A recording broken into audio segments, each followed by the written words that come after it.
Hello everyone, कैसे हैं आप लोग? अच्छे हैं, मजे में, मस्ती में? तो चलिए, आप लोगों को जैसा कि हम बताए हुए थे कि नेक्स्ट टेस्ट आप लोगों का होगा रीजनिंग टेस्ट सीरीज में, होगा टेस्ट नंबर 6। तो चलिए, आज जो हम आपके लिए लेकर के आए रीजनिंग टेस्ट सीरीज में टेस्ट नंबर 6, और हम लोग आज इसका सॉल्यूशन देखेंगे। उम्मीद करते हैं आप लोग को जो पीडीएफ मिला होगा, आप लोग पीडीएफ से सारा क्वेश्चन बना ही लिए होंगे। देखते हैं इसमें सॉल्यूशन में क्या क्या इसमें प्रॉब्लम है आपके लिए। तो चलिए, सबसे पहला क्वेश्चन, थोड़ा हम कलम सेट कर लें। तो पहला क्वेश्चन आपके लिए आ गया है, आपके सामने आ चुका है पहला क्वेश्चन। बहुत ही मजेदार क्वेश्चन। और आज वाला जो टेस्ट है बाबू, यह ग्रुप डी टेस्ट है।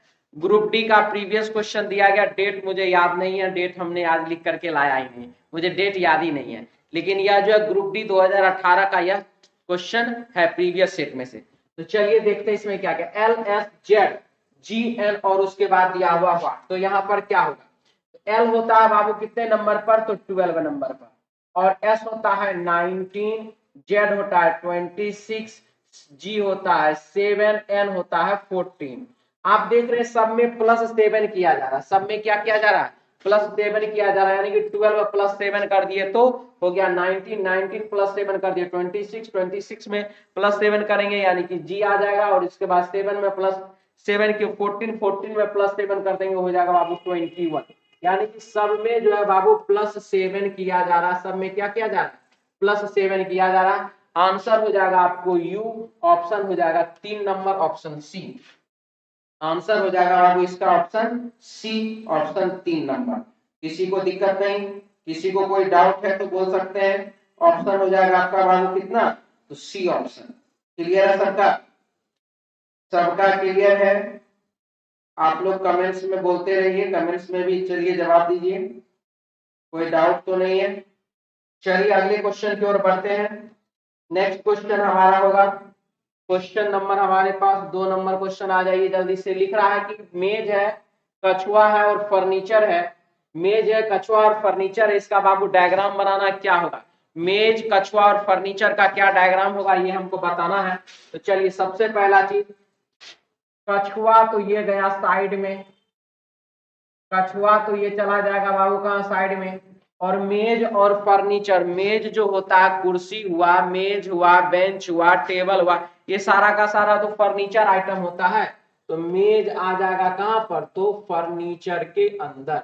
मेज हो जाएगा बाबू फर्नीचर के अंदर, इसलिए हमारे क्वेश्चन का आंसर हो जाएगा इसका option B, option 2 number, option B. Clear सबका? सबका क्लियर है? किसी को कोई डाउट नहीं है, किसी को कोई दिक्कत नहीं है? चलिए नेक्स्ट क्वेश्चन की ओर बढ़ते हैं। क्वेश्चन हमारे पास है 3 नंबर, क्वेश्चन 3। देखिए क्या लिख रहा है इसमें। ERECT, EREC और टी, और इधर है GTG, GTG और ई और भी, ई और उसके बाद भी। इसमें देखिए क्या हुआ है, ई और जी लिखा हुआ है, यानी कि +2 किया गया, आर और टी +2 किया गया, ई और जी +2 किया गया, सी और ई +2 किया गया, और यहाँ पर भी +2 किया गया। सभी विकल्प, सभी लेटर में जो क्या किया गया, +2 किया गया, 2 ऐड किया गया है, सब में बाबू +2 किया गया है। यही सिचुएशन आपको यहाँ अपनाना है। एफ, फीमेल में एफ है, तो एफ में +2 करेंगे तो एच हो जाएगा। तो चलिए एच तो सब में रहा, ठीक है। ये ई में +2 करेंगे जी होगा, जी सब में है, ये भी ठीक है। एम में +2 करेंगे तो हो जाएगा बाबू ओ, तो यहाँ पर है और इस दोनों में ओ नहीं है। चलिए ये खत्म, ये 2 नंबर और 4 नंबर ऑप्शन समाप्त हो गया। ई, ए है, ए में +2 करेंगे तो सी होगा, यानी कि ऑप्शन हो जाएगा हमारा 3 नंबर, और ऑप्शन 1 नंबर भी गलत। आंसर हो जाएगा हमारे क्वेश्चन का option C, option 3 number, option C. Clear है सबका? कोई दिक्कत नहीं है ना, कोई डाउट नहीं है इसमें? चलिए अगले क्वेश्चन की ओर बढ़ते हैं। नेक्स्ट क्वेश्चन हमारे पास है क्वेश्चन नंबर बाबू है 4। 4 नंबर क्वेश्चन में क्या लिख रहा है, चलिए इसको ध्यान से देखिए। श्रीमान दक्षिण की ओर मुंह करके खड़ा है, वह पहले 90 डिग्री दक्षिणावर्त फिर 180 डिग्री वामावर्त घूमता है, अब वह किस दिशा के उन्मुख है। देखिए इस टाइप का क्वेश्चन बनाने के लिए हम क्या करते हैं, नॉर्थ, साउथ, ईस्ट और वेस्ट लिख दिया हमने। क्या लिख रहा है, दक्षिण की ओर उन्मुख है।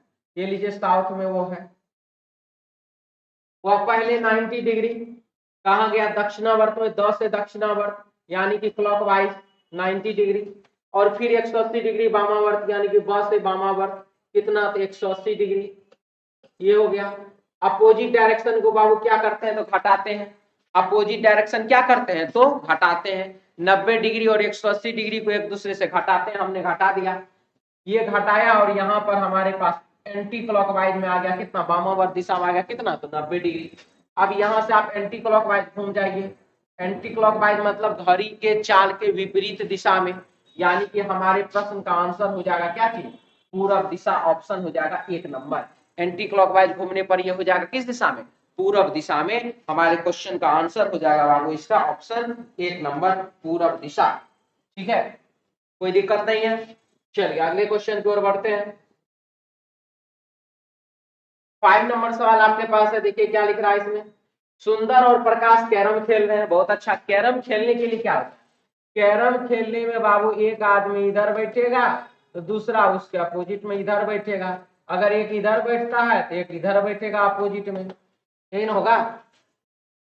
ये और ये एक दूसरे से कैरम खेल रहा है, यानी कि सामने में बैठा हुआ एक दूसरे का अपोजिट डायरेक्शन में, इसका मुंह पूरब है तो इसका मुंह पश्चिम है, इस प्रकार से बैठता है। तो प्रश्न में क्या लिख रहा है, यदि प्रकाश का मुख दक्षिण पूरब दिशा की ओर है तब उसके प्रतियोगी सुंदर का मुख किस दिशा की ओर होगा, ये आपको बताना है।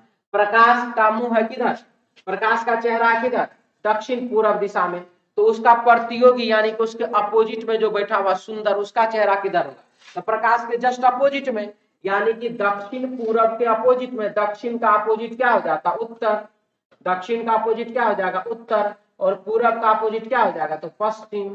यानी कि हमारे क्वेश्चन का आंसर हो जाएगा बाबू उत्तर पश्चिम दिशा में, ऑप्शन 4 नंबर, ऑप्शन डी, उत्तर पश्चिम दिशा में, ऑप्शन डी, ऑप्शन 4 नंबर। किसी को दिक्कत नहीं है इसमें, कोई डाउट नहीं है ना बाबू, क्लियर है सबको, समझ में आ रहा है।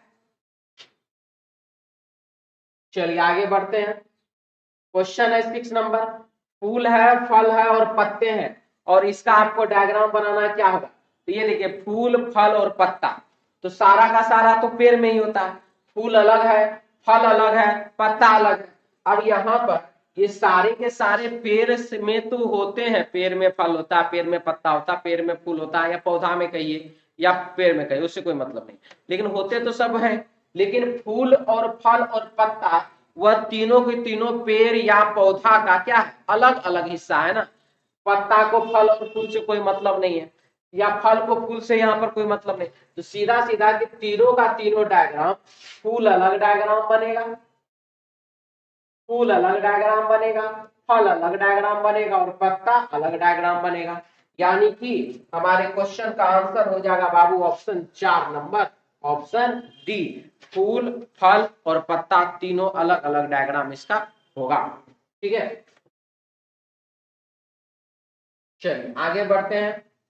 क्वेश्चन नंबर 7 में आ जाइए। मजेदार क्वेश्चन आपके लिए, बहुत ही अच्छा क्वेश्चन है। इसमें क्या लिख रहा है, देखिए इस क्वेश्चन को ध्यान से। इसमें लिख रहा है बाबू 7 नंबर में, एल है और 116 है। 116 क्या होता है, ये होता है बाबू 13 का स्क्वायर, 14 का स्क्वायर, ये होता है बाबू 14 का स्क्वायर, और ये होता है बाबू 16 का स्क्वायर। तो 13 का स्क्वायर, 14 का स्क्वायर, तो यहाँ पर क्या होना चाहिए, 15 का स्क्वायर होना चाहिए, यानी कि 225 होना चाहिए। 15 का स्क्वायर होना चाहिए, 225 होना चाहिए, और ये क्या 16 का स्क्वायर है। अब आप देखिए L -2 करिए, J -2 करेंगे तो H, और H -2 करिए तो क्या हो जाएगा, F हो जाएगा। यानी कि हमारे क्वेश्चन का आंसर हो जाएगा H 225, ऑप्शन हो जाएगा बाबू 4 नंबर, ऑप्शन डी, ऑप्शन हो जाएगा बाबू इसका डी। ठीक है, कोई दिक्कत नहीं है। चलिए आगे बढ़िए। अगला क्वेश्चन आपके पास लिख रहा है, इसमें क्या चीज ध्यान से देखिए। निम्नलिखित आकृति में कितने त्रिभुज हैं, यहाँ पर जो है आकृति जो दिया हुआ है, इसमें कुल मिलाकर के त्रिभुजों की संख्या कितनी है, यह आपको बताना। बहुत ही मजेदार क्वेश्चन है ये, बहुत ही अच्छा क्वेश्चन, बहुत ही मजेदार क्वेश्चन है। चलिए इसको देखते हैं, इसमें कुल मिलाकर के कितने त्रिभुज हो रहे हैं। ठीक है, देखिए हम यहाँ पर बाबू आपके लिए बना करके दिखाते हैं। एक त्रिभुज, ये दूसरा त्रिभुज हो गया, दो त्रिभुज तो यहां तक हो गया। इसके बाद देखिए तीसरा, चौथा, पांचवा, छठा, सातवां, आठवां, अभी तक में कुल मिला के कितना, 8 त्रिभुज हो चुका है। इस 8 त्रिभुज होने के बाद अब आप देखिए इसमें क्या होगा, ये जैसे ही खींचे यहां से यहां, ये देखिए 8 के बाद ये 9 और ये 10, 10 के बाद जैसे यहां से यहां खींचे तो ये देखिए यहां से ऐसे करके 11 और ऐसे करके ये वाला 12, ठीक है।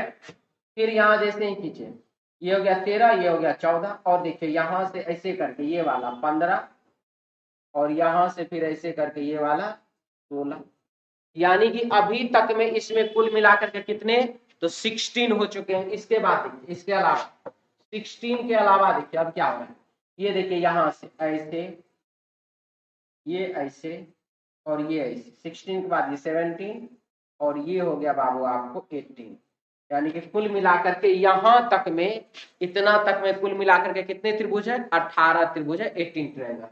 इसके बाद क्या हो रहा है, 18 के बाद देखिए अब क्या हो रहा है, ये लाइन जैसा ही हमने खींचा 18 के बाद ये 19, ये यहां से यहां बाबू 20, ये यहां से यहां बाबू 21, कितना हो गया, 21 हो गया। आप देखिए इसमें जैसे ही हमने ये यहां से यहां लाइन खींचा, ये वाला इधर बाबू 21, इस सेम फिगर इधर भी है तो इधर भी 21, 21 और 21 कितना, 42, 21 और 21 कितना, 42। अब इस 42 के अलावा देखिए एक ट्रायंगल जो इस इस प्रकार से यहाँ पर लाते हैं, इस प्रकार से जुड़ता है उसका बनता है, ये देखिए यहाँ से एक, यहाँ से यहाँ, और दूसरा बाबू यहाँ से यहाँ, ठीक है।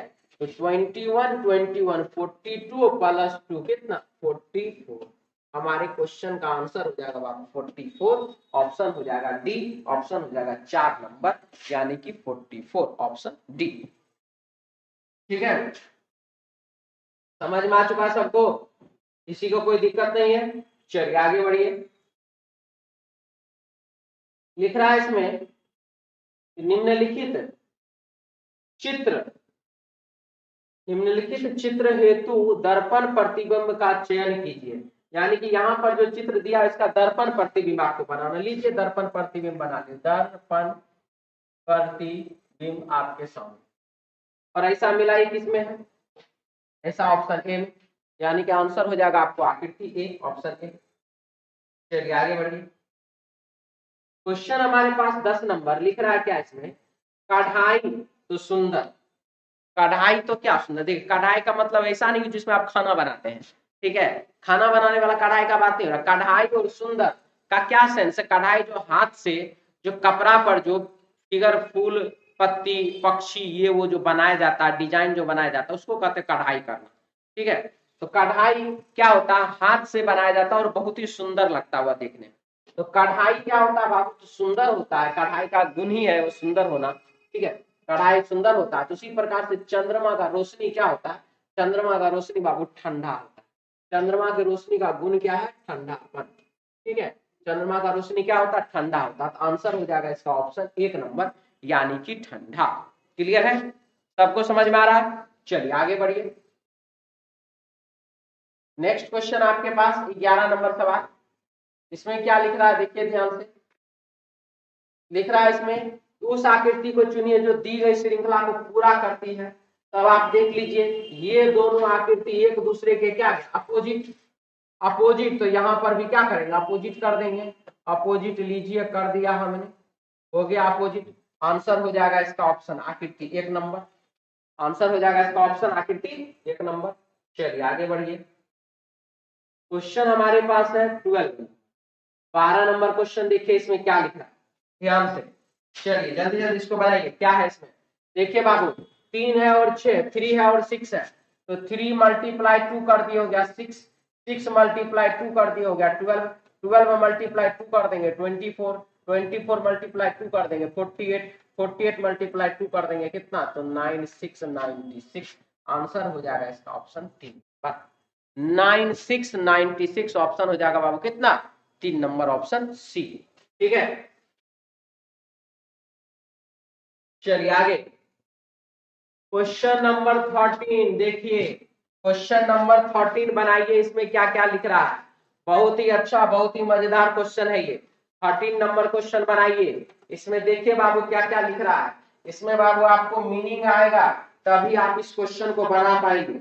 आपको मीनिंग आएगा तो आप बना लेंगे, मीनिंग नहीं आएगा तो आपको कुछ नहीं बनने वाला है।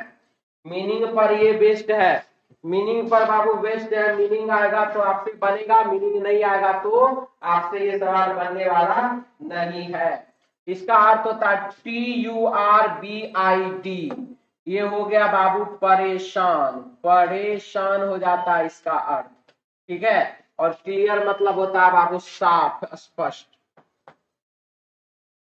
तो परेशान मतलब कि उलझा हुआ, परेशान का मतलब क्या, उलझा हुआ, और साफ स्पष्ट क्लियर यानी कि क्या हो गया, एक दूसरे का अपोजिट शब्द हो गया।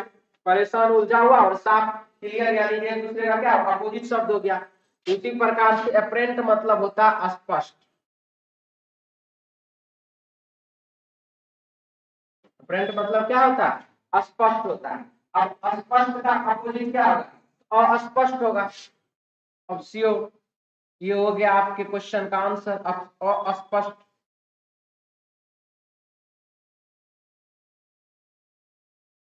अस्पष्ट ये हो जाएगा आपके क्वेश्चन का आंसर, ठीक है।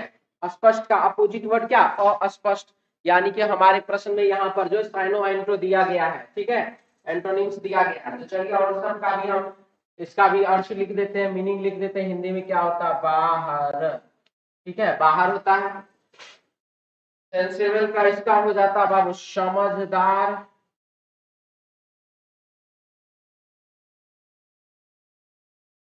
समझदार हो जाता है। और ये क्रेडिबल है, क्रेडिबल का अर्थ क्या होता है, क्रेडिबल का अर्थ होता है बाबू विश्वसनीय, विश्वसनीय, ठीक है। हमारे प्रश्न का आंसर हो जाएगा बाबू ऑप्शन 1 नंबर, ऑप्शन ए, ठीक है। क्लियर है, इसका मीनिंग सब लिख लीजिएगा आप लोग। चलिए आगे बढ़िए। क्वेश्चन नंबर हमारे पास है बाबू 14, 14 नंबर सवाल। क्या लिख रहा है, साइलोगिज्म का क्वेश्चन है। देखिए लिख रहा है बाबू इसमें, सभी सुई पिन है,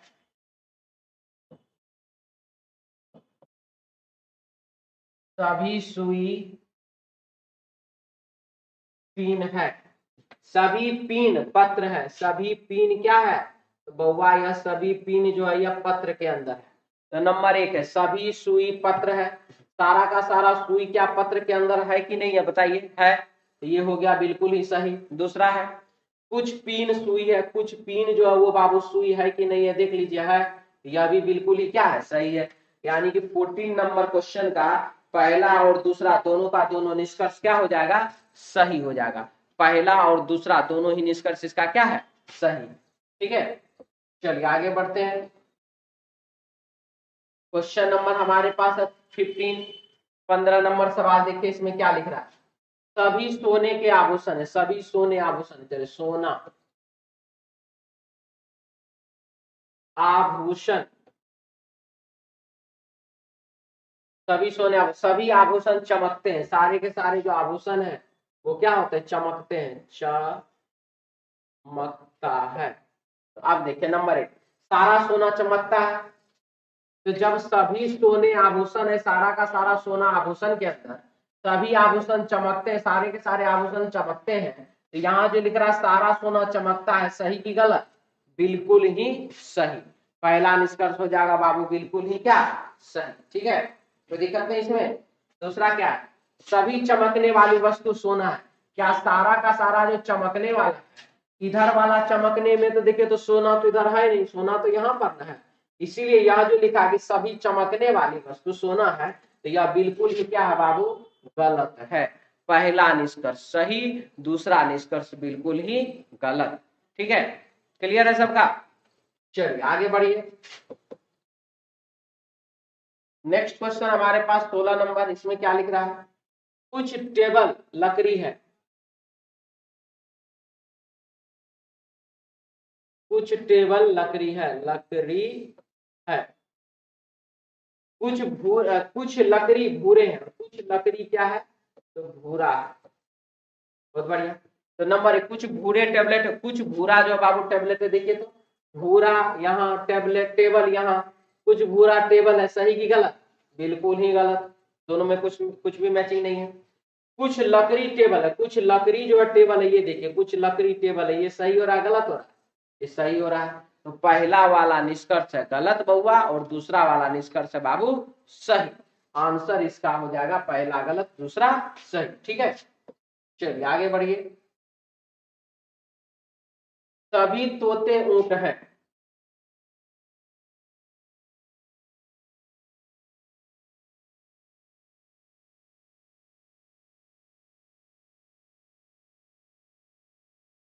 सभी ऊंट भेड़िए हैं, सभी का सभी ऊंट जो है वो क्या है? भेड़िया है, भेड़िया है। तो नंबर 1 कुछ तोते भेड़िए नहीं है, कुछ तोता ऐसा है जो कि भेड़िया नहीं है, कुछ तोते भेड़िए नहीं है। तो यहाँ पर आप देख रहे सारा का सारा तोता जब भेड़िया के अंदर, सारा का सारा तोता जब आपको भेड़िया के अंदर, तो कुछ ऐसा तोता होगा कभी भी जो भेड़िया के अंदर नहीं होगा। जब सारा का सारा तोता भेड़िया के अंदर है तो कुछ तोते भेड़िए नहीं है, बात बिल्कुल ही क्या होगा? गलत होगा। दूसरा कुछ भेड़िए तोते हैं और कुछ भेड़िया, देख लीजिए तोता के अंदर है कि नहीं है? तो है, कुछ भेड़िया और तोता मैच किया हुआ है, इसीलिए यह बात हो जाएगा बिल्कुल ही सही। तो पहला निष्कर्ष गलत, दूसरा निष्कर्ष बिल्कुल ही सही। ठीक है, चलिए आगे बढ़िए। क्वेश्चन नंबर 18-19 में आइए, क्या लिख रहा है इसमें? 18 में देखिए लिख रहा है उपरोक्त वेन डायग्राम एक कक्षा में 3 खेल MNL खेलने वाले को दर्शाता है। यहाँ पर जो 3 जो खेल है MN और L, उसी को बाबू क्या कर रहा है? वो दर्शा रहा है। अब उसमें देखिए क्या क्या दर्शाना है उसका। कक्षा में छात्रों की कुल संख्या क्या है? अब यहाँ पर जो छात्र है इसका कुल संख्या कितना है ये आपको बताना है। तो ये देखिए MN और L दिया हुआ, आप सबको जो 11 और 8 19, 11 और 8 कितना? 19, 19 और 14 कितना? तो 19 और 41 कितना? 19 और 41 60, 60 और 9 और 6 15, 60 और 15 कितना? 75, 75 और 25 कितना? तो 75 और 25, 18 7 25 होता है ना, 75 और 25 हो जाएगा कितना? तो 100, 100। तो यहाँ पर लिख रहा है कक्षा में छात्रों की कुल संख्या कितना? तो 100 है। ऑप्शन हो जाएगा बाबू सी 3 नंबर, यानी कि टोटल 100, 100, 100। ठीक है,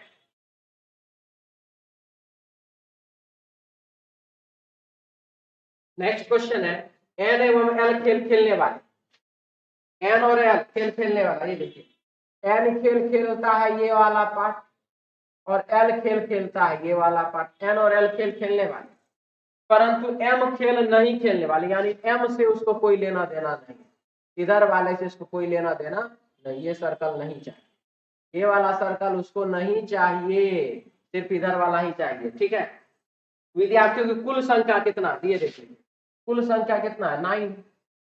यहाँ पर कितना दिया? 9। एम एन और एल जो खेलता है, एन और एल खेलने वाले, क्या लिख रहा है? लिख रहा है एन और एल खेल खेलने वाले, एन और एल दोनों खेल खेलने वाला कितना है? 9 है। 41 है जो सिर्फ और सिर्फ एन खेलता है, केवल एन वाला है ये। 18 है जो केवल एल वाला है। तो एन और एल ना बोल रहा है, एन एवं एल बोल रहा है ना, यानी कि एन भी चाहिए और एल भी चाहिए, दोनों चाहिए। तो दोनों वाला कितना है? तो 9 है। आंसर हो जाएगा इसका 9। ऑप्शन हो जाएगा इसका बाबू 4 नंबर, ऑप्शन डी। ऑप्शन बाबू डी। क्लियर सबका? चलिए आगे बढ़िए। क्वेश्चन नंबर हमारे पास है 20 लिख रहा है इसमें पंचभुजों की संख्या कितने? हम जानते हैं ज्यादा से ज्यादा विद्यार्थी इसमें जो है 8 आंसर लगाए, 8 EIGST 8 आंसर लगाएंगे। Option 3 2 number. लेकिन बाबू इसका 8 आंसर नहीं है, इसका 8 आंसर है ही नहीं, इसका आंसर तो कुछ और है। देखिए क्या है आंसर।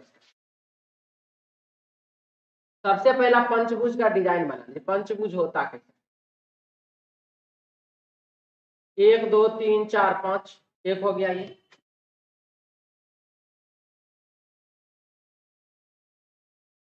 3 भुजा यहाँ पर, 4 और ये 5। ठीक है, अब हम देखते हैं इसमें पंचभुज मिल रहा है कि नहीं। हम ये नहीं कहते कि और इसके अलावा नहीं होता है, होता है। हमको यहाँ पर इसी से जरूरत है, 5 को रेखा खींच देना है, जो पंचभुज हो गया, कहानी खत्म है। चलिए इसमें देखते हैं। सबसे पहले तो एक लाइन, दो रेखा, तीसरा रेखा, चौथा रेखा, पांचवा रेखा। एक तो यहां से हो गया, तो 1 2 3 4 4 हो गया इसका, कोई दिक्कत वाली बात नहीं। इसके बाद देखिए 1 2 3 4 5, यानी कि यहां से 1, यहां से 2, यहां से 3, यहां से 4, 4 ये हो गया। इसके बाद देखिए अब फिर से नया 1 2 3 4 5, ऐसा डिजाइन, ये वाला डिजाइन हम दिखा रहे, ये वाला डिजाइन। ये कितने हैं, इधर से 1, इधर से 2, इधर से 3, इधर से 4, यानी कि कुल मिलाकर के कितना, तो 12, यानी कि 12 ठो जो है बाबू इसमें पंचभुज है। पंचभुज का संख्या कितना है इसमें, 12 है, 12 है। टोटल का टोटल बाबू 12 पंचभुज है इसमें। क्लियर, समझ में आ रहा है या दिक्कत चल रहा है? कोई डाउट है, कुछ बोलना चाह रहे तो बोल सकते हैं आराम से, कोई दिक्कत नहीं। चलिए आगे बढ़ते हैं नेक्स्ट क्वेश्चन की ओर। क्वेश्चन हमारे पास आ रहा है स्टेटमेंट का, 21 नंबर क्वेश्चन से लेकर के 30 नंबर 9 क्वेश्चन है आज स्टेटमेंट का। देखिए इसमें क्या क्या लिख रहा है। हम आप लोगों को हर बार कहते हैं कि बाबू 7 क्वेश्चन तो कम से कम रहेगा स्टेटमेंट चैप्टर से, लेकिन आज 7 नहीं, आज अधिक है, आज 9 है टोटल। आज टोटल कितने हैं, तो बाबू 9 है स्टेटमेंट से। चलिए देखते हैं इसमें क्या क्या होगा। लिख रहा है अनीता ने गाढ़े सूप की ओर संकेत करते हुए कहा, गाढ़ा सूप, सूप क्या है, गाढ़ा, ठीक है, करते हुए कहा कि कृपया, माँ से कहा कृपया पंखा चलाइए, वह सूप बहुत गर्म। बोला अपनी माँ को, बोला कौन, अपनी माँ कौन बोली, अनीता बोली। अनीता अपनी माँ को बोली है कि मम्मी कृपया, माँ कृपया करके पंखा चला दीजिए क्योंकि सूप जो है वो बहुत ही गर्म है।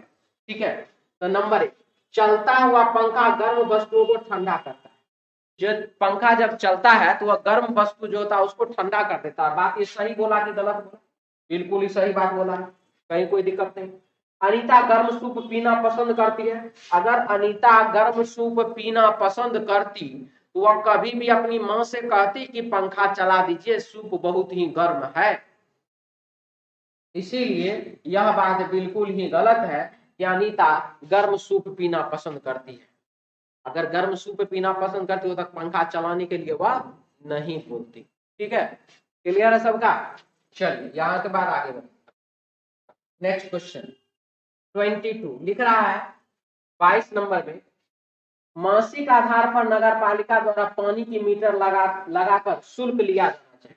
मासिक आधार पर यानी कि महीने के बेस पर, महीने के बेस पर जो महीने यानी कि मंथली आपको क्या करना है, पानी का बिल आएगा और आपको पानी का बिल अपना देना है, चुकाना है।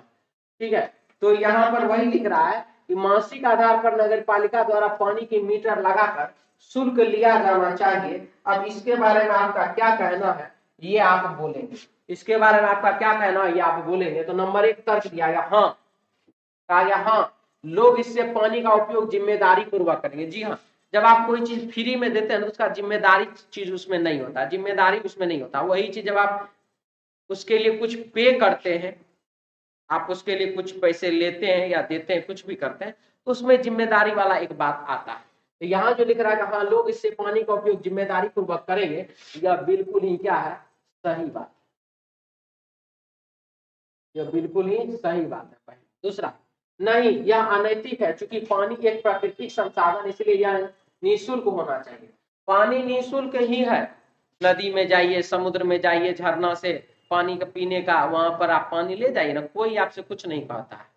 ठीक है, अब जाइए नदी में पानी पूरा खुला हुआ है, जब आपको यहाँ पर पानी पहुंचाया जा रहा है आपके घर तक, उसमें बाबू मोटर चलाना पड़ता बड़ा बड़ा, उसमें बिजली खपत होता है, ईंधन खर्च होता है उसमें, और आप उस प्रकार के पानी को जो यहाँ पर वेस्ट कर दीजिएगा, एकदम खराब कर दीजिएगा, फेंक दीजिएगा, बाहर नल चलने दीजिए, क्या दिक्कत है, अपना पानी बह रहा तो बहने जो कोनो पैसा लगता है क्या हमरा पानी पीने में? और वही अगर आपको रहेगा इतना लीटर तक फ्री और इसके बाद वाला लीटर में लगेगा पैसा, उसके बाद देखिए आदमी कैसे बचा बचा के करो, बचा बचा के पानी का यूज करो, थोड़ा सा सिस्टम में रखो, बस काम वही हो जाएगा। तो नहीं, यह अनैतिक है, चूंकि पानी एक प्राकृतिक संसाधन इसलिए यह निःशुल्क होना चाहिए। और यह बात बिल्कुल ही क्या है, गलत है, क्योंकि यहाँ पर मनुष्य के लिए जो शुल्क लगाया जा रहा है वह शुल्क उसको समझदारी सिखाने के लिए कहिए या उसको मिसयूज नहीं करे इसके लिए कहिए, इसलिए शुल्क लगाया जा रहा है। ये तो पानी तो फ्री है ही, जाइए नदी में पीजिए पानी, वहां पर झरना से निकाल के पीजिए, ठीक है, कहीं कोई दिक्कत है, समुद्र इतना बड़ा है वहां से पानी तो आप पी तो सकते नहीं, स्नान तो करिए सकते हैं, जाइए वहां पर कोई टैक्स नहीं लगता, वहां कोई पैसा नहीं लगता, ठीक है। इसीलिए बाबू पहला वाला सही और दूसरा वाला क्या है, गलत है। चलिए आगे बढ़िए, नेक्स्ट क्वेश्चन की ओर बढ़ते हैं। 23 नंबर लिख रहा है क्या,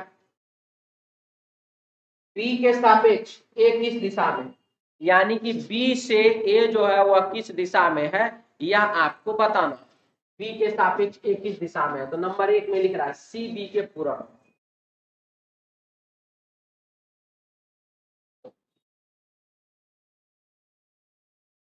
सी बी के पूरब में, देखिए नॉर्थ साउथ ईस्ट और वेस्ट, सी बी के पूरब में है, डी सी के दक्षिण में, डी जो है वो कहाँ है, सी के दक्षिण में है, ए डी के पश्चिम में, और ए जो है वह डी के पश्चिम में, ए जो है डी के पश्चिम में। अब यहाँ पर बी के सापेक्ष ए किस दिशा में है, तो यहाँ से ऐसा भी डिस्टेंस बन सकता है, ऐसा भी बन जाएगा, और यदि ए को हम यहाँ रख देंगे तो ऐसा भी बन जाएगा, और यदि हम ए को यहाँ रख देते हैं, क्योंकि सब में देखिए सब डी से ही जुड़ा हुआ है, सब डी से ही जुड़ा, अगर यहाँ देते तो ऐसे हो जाएगा।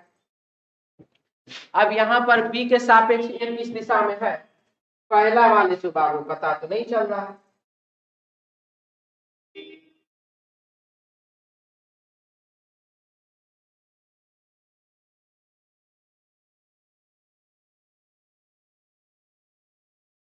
पहला वाला से पता नहीं चल रहा है कि बी के सापेक्ष ए किस दिशा में है, क्योंकि ए यहाँ भी हो सकता है, यहाँ भी हो सकता है, ए यहाँ भी हो सकता है, तीन जगह पे हो सकता है, क्योंकि दूरी लिमिट कुछ ऐसा कुछ तो बताया है नहीं। अगर मान लीजिए सबका दूरी हम समान रखते हैं, सबका दूरी यदि हम समान रखते हैं तब आंसर आ जाता है, सबका दूरी समान रखते हैं तो आ जाता है। और चूंकि हमारे प्रश्न में दूरी के बारे में कहीं कोई चर्चा नहीं किया है, ये 1 किलोमीटर है कि 2 किलोमीटर है कि क्या है, यहाँ पर क्या है, यहाँ पर क्या है, यहाँ पर क्या है, दूरी का चर्चा नहीं किया है, इसीलिए हम बाबू इसको जो है सबको एक समान दूरी में ही रख दें, सबको हम क्या कर रहे हैं, एक समान दूरी में रख दे रहे हैं। अगर सबको एक समान दूरी में रख देते हैं तो हमारे क्वेश्चन का आंसर तब हो जाएगा क्या चीज, ऑप्शन 1 नंबर सही है, तब हो जाएगा हमारे प्रश्न का आंसर ऑप्शन 1 नंबर क्या है, बिल्कुल ही सही। अगर वही अलग अलग दूरी रहता है तो फिर उसमें क्लियर नहीं हो सकता है, ठीक है, क्लियर। क्योंकि हमारे प्रश्न में दूरी का कोई भी चर्चा नहीं किया गया है, इसीलिए हम सबको एक समान दूरी मान करके पहला नंबर को सही किए हैं। दूसरा क्या है, सी ए के उत्तर में और बी सी के दक्षिण में, सी ए के उत्तर में, सी जो है यहाँ लिख देते हैं, सी ए के उत्तर में, देखिए ए को उत्तर में, और बी सी के दक्षिण में, और बी जो है सी के दक्षिण में, तो बी यहाँ पर है कि बी यहाँ पर है, बी कहाँ पर है वो यहाँ पता नहीं है। अगर मान लीजिए इसमें हम समान दूरी लेते भी हैं कि सर अगर उसमें समान दूरी ले सकते हैं तो इसमें भी समान दूरी ले सकते हैं, अगर इसमें समान दूरी लेते हैं तो ए और बी तब तो एक ही जगह पे आ जाएगा, ठीक है, इसीलिए यहाँ पर समान दूरी नहीं लिया जा सकता है, इसीलिए पहला वाला सही, दूसरा वाला क्या गलत। यानी कि 23 नंबर क्वेश्चन को बनाने के लिए सिर्फ 1 नंबर जानकारी क्या है, आवश्यक है, क्लियर। चलिए आगे बढ़िए, 24 नंबर सवाल, विद्यालयों में केजी 1 के प्रवेश आवेदनों की संख्या में तेजी से वृद्धि हुई है, इसके परिणाम स्वरूप कई आवेदन अस्वीकार कर दिए गए, जिससे अभिभावकों में क्रोध उत्पन्न होता है। देखिए क्या बोला, कि KG1 विद्यालय में KG1 के प्रवेश में आवेदन की संख्या तेजी से वृद्धि हुई, यानी कि बहुत तेजी से बढ़ गया। क्या चीज? आवेदन। आवेदन क्या हो गया? बहुत ही तेजी से बढ़ गया। अब क्या होगा? इसके परिणाम स्वरूप कई आवेदन अस्वीकार कर देगा। और जब आप वहां पर एडमिशन फॉर्म बेचे स्कूल का, चलिए हम स्कूल चला रहे हैं, एडमिशन के लिए बोलेगा, हाँ एडमिशन शुरू हो गया KG1 का, आप एडमिशन फॉर्म बहुत ज्यादा बिका, तो बहुत ज्यादा बिका यानी कि आवेदन भी बहुत अधिक आएगा। तो बहुत अधिक जब आवेदन आया, उसमें बहुत सारे आवेदन क्या किए? अस्वीकार कर दिए गए, यानी कि ये विद्यार्थी जो है, ये बच्चा जो है, यह जो है हमारे स्कूल में नहीं पढ़ पाएगा, इस प्रकार का बात हो गया, आवेदन अस्वीकार कर दिया। तो जिससे अभिभावक में क्रोध उत्पन्न हो गया, और इससे अभिभावक को क्या हो गया? क्रोध हो गया, गुस्सा आ गया, तो भैया ऐसा आप कैसे कर सकते हैं। तो कार्यवाही इसमें क्या है? देखिए, नंबर 1 है कि चयन के मानदंड का स्पष्ट रूप से उल्लेख किया जाना चाहिए। हाँ, आप किस बेस पर चयन कर रहे हैं विद्यार्थियों का, आप अगर वह चीज स्पष्ट कर देंगे तो किसी भी गार्जियन को कहीं पर भी कोई दिक्कत वाला बात नहीं हो। जैसे कि मान लीजिए 10th है, तो 10th के में पास करने के बाद 12th में एडमिशन के लिए, 11th 12th में एडमिशन के लिए क्या होता है? बहुत सारे कॉलेज, बहुत सारे स्कूल, बहुत सारे हाई स्कूल जो है अपना अपना क्राइटेरिया अपना रहता है कि हमको जो है इतना % पहले ही विद्यार्थी हमारे यहाँ फॉर्म फिलअप करेंगे, है ना। जैसे मान लीजिए कहीं पर 70% से प्लस विद्यार्थी जो होंगे वही विद्यार्थी फॉर्म भरेंगे, 70 से कम वाले फॉर्म फिलअप नहीं करेंगे, कोई फायदा नहीं, एडमिशन हम लेंगे ही नहीं। अगर हो गया, अगर इस प्रकार का क्राइटेरिया वहां पर भी कुछ के लिए, अब ये हम नहीं कह रहे कि KG का बच्चा है वो सर्टिफिकेट कहाँ से लाएगा, मेरा ये कहना नहीं, लेकिन क्राइटेरिया तो हो सकता है ना उसमें भी कि हाँ भैया ये क्राइटेरिया है हमारे यहाँ, ये नियम है, ये सब मानदंड है, अगर आप इसमें फुलफिल करते हैं तो आप फॉर्म भरिए, आपका एडमिशन जरूर हो। यहाँ पर वही कि चयन के मानदंड का स्पष्ट रूप से उल्लेख किया जाना चाहिए। अगर यह उल्लेख हो जाए तो फिर विद्यार्थी के पिता को, यानी कि अभिभावक को जो है, माता को जो अभिभावक को जो है गुस्सा नहीं आएगा, वह किसी भी प्रकार का मानसिक परेशानी से नहीं गुजरेगा, और यह बिल्कुल ही क्या है? सही। दूसरा, विद्यालय में सभी छात्रों को शामिल करने के लिए दोपहर का बैच शुरू किया जाना चाहिए या एक नई शाखा खोलनी चाहिए। अब देखिए, सबसे पहला चीज है यहाँ पर क्या कि नई शाखा खोलना चाहिए या नहीं, और दूसरा क्या बात है कि नई शाखा खोलना चाहिए या नहीं, और दूसरा क्या बात है कि दोपहर का बैच शुरू करना चाहिए। जब आप देख रहे हैं कि अधिक से अधिक बच्चा आ रहा है, जब आप देख रहे हैं कि अधिक संख्या में विद्यार्थी आपके यहाँ आ रहे हैं, अधिक एडमिशन होने का चांसेस है, तो सीधे सीधे बात है, बहुत सारे ऐसे स्कूल हैं जो कि 2 शिफ्ट में स्कूल चलाते हैं। बहुत सारा ऐसा स्कूल है जो अपना ब्रांच खोलता है, बहुत सारा कोचिंग है, संस्था है, स्कूल है, कॉलेज जो अपना ब्रांच भी खोलता है। हाँ भैया, यहाँ पर एडमिशन नहीं हो पाया, आप जानते हो BHU का नाम तो सुने ही होंगे, BHU का भी एक ब्रांच है, बनारस के अलावा भी एक जगह और कहीं है, यूपी में ही है, कुछ दूरी पर है, ठीक है, वहां पर भी है उसका ब्रांच। तो जो विद्यार्थी का बनारस में एडमिशन नहीं हो पाया, वो वहां जाता है, उस BHU में एडमिशन लेता है। थोड़ी ऐसा है कि नहीं वो वाला BHU का सर्टिफिकेट अलग होगा, इसका सर्टिफिकेट अलग होगा, ऐसा कुछ नहीं होता, ठीक है।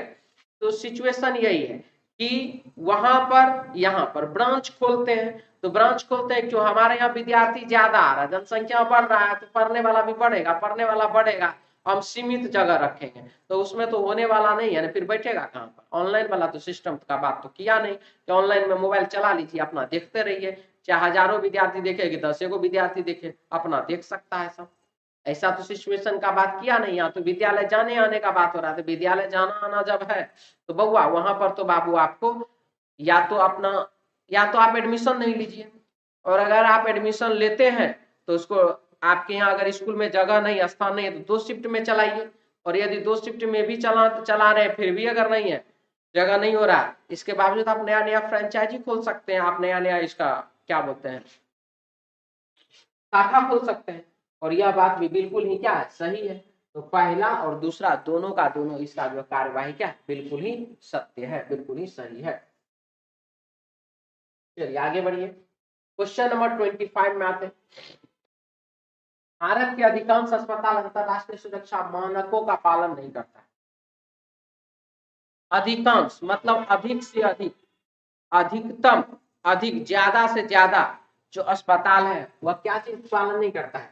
सुरक्षा के, अंतरराष्ट्रीय सुरक्षा मानक का पालन नहीं करता है। एक तो दो तो हॉस्पिटल का बात हम नहीं कर रहे, एक तो दो तो अस्पताल का बात हम नहीं कर रहे, हम बात कर रहे अधिकांश अस्पताल। अधिकांश अस्पताल में यही सिचुएशन है। क्या सिचुएशन है कि अंतरराष्ट्रीय सुरक्षा का जो मानक है, हाँ ये चीज होना ही चाहिए, ये सारा का सारा चीज वहां नहीं है, उसको वो पालन नहीं करता है। क्यों पालन नहीं करता? उसके पीछे कुछ कारण तो होगा। तो नंबर 1 में दिया गया है कि अंतरराष्ट्रीय मानक आदर्श और पालन करने में मुश्किल है। देखिए, अंतरराष्ट्रीय मानक आदर्श और पालन करने में मुश्किल है। मुश्किल अगर होता तो बाबू आप लिखते ना कि सभी, तब आप लिखते ना भारत के सभी अस्पताल अंतरराष्ट्रीय सुरक्षा मानक का पालन नहीं करती है, तब आप सभी न लिखते, ऑल न लिखते, टोटल का टोटल के बारे में नहीं लिख देते। अधिकांश आप थोड़े लिखते, अधिकांश का मतलब ही होता कुछ। 90% मानक, 90% अस्पताल मानक को फुलफिल नहीं कर रहा है, 95% फुलफिल नहीं कर रहा, 5%, 10% तो कर रहा है। जितना कर रहा है, जब वो कर रहा था आप भी कर सकते हैं। इसीलिए यह बात बिल्कुल ही क्या बोला? गलत बोला। ठीक है। दूसरा, भारतीय अस्पताल प्रबंधन के अनुसार सुरक्षा गंभीर चिंता का विषय नहीं है। जी हाँ, सुरक्षा जो है गंभीर चिंता का विषय नहीं है। किसके हिसाब से? अस्पताल प्रबंधन के अनुसार। अस्पताल का जो प्रबंधन है, जो मैनेजमेंट है, उसके हिसाब से गंभीर चिंता का विषय नहीं है। क्या चीज? तो सुरक्षा। तो सुरक्षा अगर उसको रहता कि सुरक्षा गंभीर चिंता का विषय है, तब तो बाबू वह उसको मानदंड को पूरा करता ना। उसको लगता है कि नहीं है, ये सब ज्यादा टेंशन वाला बात नहीं है, ये सब कुछ ज्यादा कुछ लेना देना नहीं है, गंभीर चिंता करने की जरूरत नहीं। इसीलिए ना अधिकांश अस्पताल उसको फुलफिल नहीं करता है। यही सोच ना मैनेजमेंट के दिमाग में बैठा हुआ है। अगर उसको लगता नहीं सुरक्षा भी करना चाहिए तो वो जरूर व्यवस्था लगाता। फिर वह तो सुरक्षा पर उतना ज्यादा ध्यान दे नहीं रहा। इसीलिए यहाँ लिख रहा है अधिकांश अस्पताल अंतरराष्ट्रीय सुरक्षा मानक का पालन नहीं करता है। तो यह क्यों नहीं करता है? क्योंकि उसको लगता है नहीं कि गंभीर चिंता का विषय है, उसको यह बात लगता ही नहीं। उसको लगता है ये तो इजी बात है, यह कोई टेंशन वाला बात नहीं है, उसको ऐसा लगता है। इसीलिए यह बात बिल्कुल ही क्या है? सही है। कुछ विद्यार्थियों को सोचना होगा कि नहीं सर ये बात तो गलत होना चाहिए। जी हाँ, आप जो सोच रहे हैं गलत होना चाहिए, क्योंकि यह सही तरीका नहीं है। लेकिन आपके प्रश्न में भी तो वही बात बोल रहा है। प्रश्न में कौन कह रहा है कि सही कीजिए उसको? प्रश्न में लिख रहा है कि अधिकांश अस्पताल अंतरराष्ट्रीय सुरक्षा मानक का पालन नहीं करता है। तो क्यों नहीं करता है आप वो बताइए। उसको चिंता है ही नहीं, इसीलिए ना नहीं करता है। अगर उसको चिंता होता तो वह जरूर करता। बात समझ में आया? ठीक है, चलिए आगे।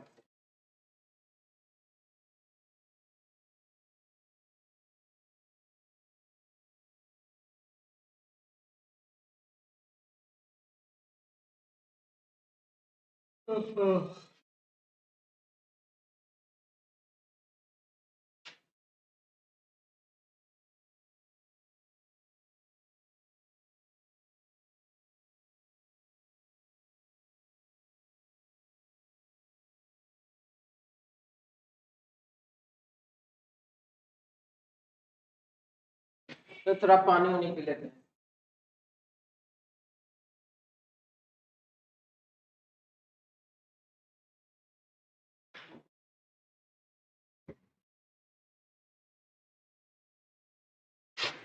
हो जाइए साहब, अब आ जाइए जल्दी से।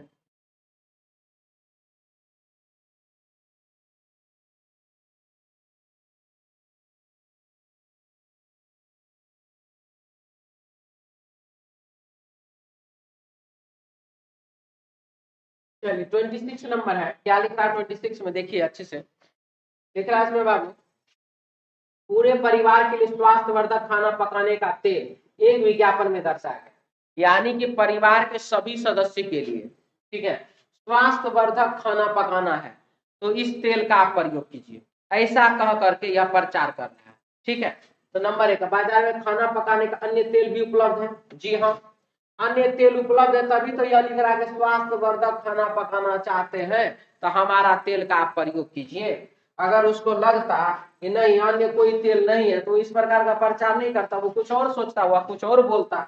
इसीलिए बाबू यह बिल्कुल ही क्या है, सही है। दूसरा है, किसी भी व्यक्ति के लिए परिवार का स्वास्थ्य प्राथमिकता होता है। जी हाँ, कोई भी व्यक्ति रहे उसके लिए स्वास्थ्य जो वो क्या होता है, प्राथमिक होता है। और हम ऐसा तेल बेच रहे हैं और तेल में ऐसा बात कह ही दे रहे हैं कि सब जो है एकदम के ओहो नहीं नहीं, परिवार का सुरक्षा तो ध्यान में रखना पड़ेगा, इसीलिए चलो यही वाला तेल खाते हैं, इसी वाला तेल का प्रयोग करते खाना पकाने के लिए। ठीक है, इसीलिए पहला और दूसरा दोनों का दोनों अवधारणा इसका बिल्कुल ही क्या है, सही है। ठीक है, चलिए आगे बढ़ते हैं नेक्स्ट क्वेश्चन को। 2727 में क्या लिख रहा है, देखिए ध्यान। जेड की कितनी पुत्रियां हैं, जेड को कितनी बेटी है, हमको यह बात बाबू बताओ। जेड को बेटी कितना है, एक्स और वाई यू की पुत्री है। एक्स और वाई जो है वो कौन है, यू की बेटी है, यू की बेटी है। एक्स और वाई जो यू की बेटी है। तो चलिए ठीक है, तो जेड को क्या मिला इससे, जेड को तो कुछ नहीं मिला। अब लिख रहा है भी एक्स का भाई, भी जो है वह कौन है, तो एक्स का भाई है, बहुत बढ़िया। और भाई है जेड का पुत्र, और भी जो है वह बेटा है किसका, तो जेड का। भी बेटा है किसका, जेड का। अब बताइए एक्स वाई और भी सब भाई बहन, एक्स वाई और भी सब भाई बहन, और ये जेड इसका भी जो है जेड का बेटा है। तो इसका मतलब ये दोनों पति पत्नी हुआ कि नहीं हुआ, ये दोनों पति पत्नी हुआ कि नहीं हुआ। कौन पति है कौन पत्नी हमको इससे कोई लेना देना नहीं है। ठीक है, लेकिन हमको जो पूछ रहा है कि जेड की कितनी पुत्रियां हैं, तो जेड की दो पुत्री है, एक तो एक्स है और एक तो वाई। जेड की दो पुत्रियां हैं, एक एक्स और एक वाई है। इससे हमको पता चल जा रहा है, यानी कि जानकारी एक और जानकारी दो दोनों एक साथ, जानकारी एक जानकारी दो दोनों एक साथ मिल करके प्रश्न का उत्तर देने के लिए पर्याप्त है। इसीलिए हमारे प्रश्न का आंसर जो पहला और दूसरा दोनों से। चलिए आगे बढ़िए, क्वेश्चन नंबर 212828 क्या लिख रहा है, क्या बिहार में शराब पर प्रतिबंध लगा देना चाहिए, बिहार में शराब पर प्रतिबंध लगाना चाहिए कि नहीं लगाना चाहिए, आप पूछ रहे। तो नंबर 1, हाँ सरकार को बढ़ावा नहीं देना चाहिए और राज्य के विकास पर विचार करना चाहिए। अब देखिए, सरकार को बढ़ावा नहीं देना चाहिए और राज्य के विकास पर विचार करना चाहिए, ये बात तो बाबू सही है कि अब आप जो है सरकार जो है अगर शराब शराब में अगर परिवार शराब में यदि नागरिक लिप्त रहेगा, यदि बिहार का नागरिक जो है शराब भी पीने में लगा हुआ, अपना कुछ काम धंधा नहीं कर रहा, खाली शराब पीने में लगा या कुछ भी ऐसा, तो क्या बिहार में शराब पर प्रतिबंध लगा देना चाहिए। तभी तो शराब ज्यादा से ज्यादा आदमी शराब पी रहा होगा, तभी तो प्रतिबंध का बात हो रहा है। तो नंबर 1, हाँ सरकार को बढ़ावा नहीं देना चाहिए और राज्य के विकास पर विचार करना चाहिए। जब यहाँ पर नशा मुक्त रहेगा समाज, नशा मुक्त समाज रहेगा तो सीधा सीधा बात है वो अच्छे कार्य और करेंगे। जब अच्छे कार्य करेंगे तो इससे गांव का नाम, शहर का नाम, राज्य का नाम, देश का नाम होगा, और क्या होगा।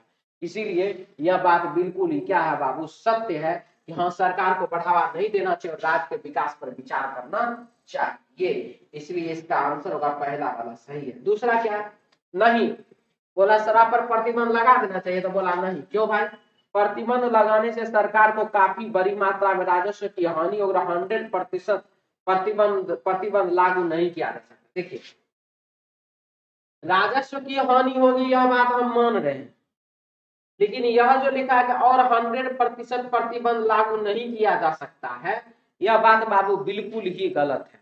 इतना बात जान लीजिए, आप थ्योरी पढ़ रहे हैं, आप जो प्रैक्टिकल ही नहीं करते। प्रैक्टिकल में क्या होता है, निजी जिंदगी में आपका क्या होता है नहीं होता उसको आप छोड़ दीजिए। यहाँ पर बाबू जब सरकार सोच ले, जब गवर्नमेंट सोच ले, जब प्रशासन भी सोच ले कि नहीं हमको जो है पूरा का पूरा प्रतिबंध लगा देना 100%, यहाँ का नागरिक भी सोच ले कि 100% प्रतिबंध लगा देना, तो क्या हुआ 100% प्रतिबंध नहीं लगेगा, आराम से लग जाएगा। इसीलिए यह बात बिल्कुल ही क्या है कि 100% प्रतिबंध तो लग जाएगा, ये बात बिल्कुल ही सही है। लेकिन यहाँ पर क्या बोला कि नहीं, नहीं वाला बात को वो सही दर्शा रहा है। पहले आप बोल रहे कि हम यह काम नहीं करेंगे, उसके बाद उसको सही ठहरा रहे हैं, तो यह बात बिल्कुल ही क्या होगा, गलत होगा। इसीलिए बाबू पहला निष्कर्ष हुआ सही, दूसरा तर्क हुआ गलत। चलिए आगे बढ़िए नेक्स्ट क्वेश्चन। कुछ प्रसिद्ध पर्यटक स्थल के फुटपाथ भिखारियों से भरे, कुछ प्रसिद्ध क्या चीज, पर्यटक स्थल के भिखारियों से भरे हुए होते, और उसका जो फुटपाथ होता है वह भिखारियों से क्या होता है, भरा हुआ होता है। ठीक है, प्रसिद्ध जो पर्यटक स्थल होता है उसका फुटपाथ क्या होता है, भिखारी से भरा होता है, ऐसा ही बोलना है। तो नंबर 1, पुलिस की मदद से इन भिखारियों को भगा देना चाहिए। जी हाँ, जो प्रसिद्ध पर्यटक स्थल है, जो प्रसिद्ध पर्यटक स्थल है वहां पर यदि भिखारी जमावड़ा लगा हुआ है तो वहां से जो है पुलिस की मदद से जो बाबू भिखारी को हटा देना चाहिए, भिखारी को भगा देना चाहिए। यह सही कार्रवाई, इसमें कहीं कोई दिक्कत वाली बात नहीं है। ठीक है, यह बिल्कुल ही सही कार्रवाई है। दूसरा, सरकार को भिखारी को पुनर्वास और उनके जीवन स्तर को सुधारने पर विचार करना चाहिए। हाँ, यह भी बिल्कुल सही कार्रवाई है। दोनों का दोनों कार्रवाई बिल्कुल ही सही है, कोई दिक्कत नहीं है दोनों। चलिए आगे बढ़िए, 30 नंबर की ओर बढ़ते हैं हम लोग।